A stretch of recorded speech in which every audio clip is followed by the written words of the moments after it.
పీలేరు నియోజకవర్గ ప్రజలందరూ కూడా నమస్కారం. మీ అందరి ఆశీస్సులతో గత 4.5 సంవత్సరాలుగా మన జగనన్న ప్రభుత్వం మన రాష్ట్రంలో ప్రజలకు అన్ని విధాలా మేలు చేస్తా ఉంది. అదేవిధంగా మన పీలేరు నియోజకవర్గంలో బ్రహ్మాండమైన 100 పడకల ఆసుపత్రిని నిర్మించడం జరిగింది. అదేవిధంగా మదనపల్లి తిరుపతి రోడ్డు 4 వరుసల 4 లేన్ హైవేగా ఈ రోజు పనులు కూడా శరవేగంగా జరుగుతున్నాయి. మన ప్రభుత్వంలో బైపాస్ రోడ్డు కూడా నిర్మిస్తున్నాం. దాదాపు 100 పైన వాటర్ ప్లాంట్లు, ఆర్ఓ వాటర్ ప్లాంట్లు కూడా ఈ రోజు పీలేరు నియోజకవర్గంలో మన ప్రభుత్వంలో పెట్టడం జరిగింది.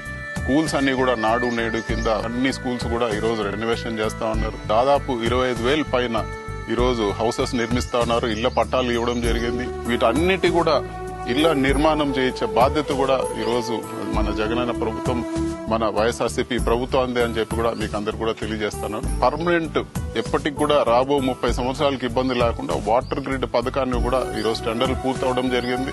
మునుపు ఎన్నడూ లేని విధంగా గ్రామీణ రోడ్లు కూడా నిర్మాణం జరుగుతా ఉంది. రైతులకు ట్రాన్స్ఫార్మర్లు ఇవ్వడం అయితేనేమి, ఇవన్నీ కూడా పీలేరు నియోజకవర్గంలో దాదాపు 8-10 సంవత్సరాలు పెండింగ్ ఉండే ఇష్యూస్ అన్ని కూడా మీ అందరి ఆశీస్సులతో మీరు ఇచ్చిన అవకాశంలో ఇవన్నీ కూడా సార్ట్అవుట్ చేయడం జరిగింది. ఈ అన్ని మంచి కార్యక్రమాలు కూడా ఎమ్మెల్యే చింతల రామచంద్రారెడ్డి గారు ఎంతో కష్టపడి ఇవన్నీ కూడా శాంక్షన్స్ తేవడం జరిగింది. ఇంకా కూడా అభివృద్ధి కార్యక్రమాలు అన్ని కూడా జరగాలంటే తప్పకుండా మీ ఆశీస్సులు ఉండాలా.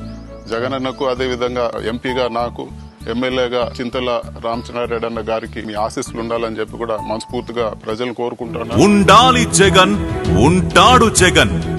ఫ్యాను గుర్తుకే ఓటు వేద్దాం, వైఎస్ఆర్ సిపిని గెలిపించుకుందాం.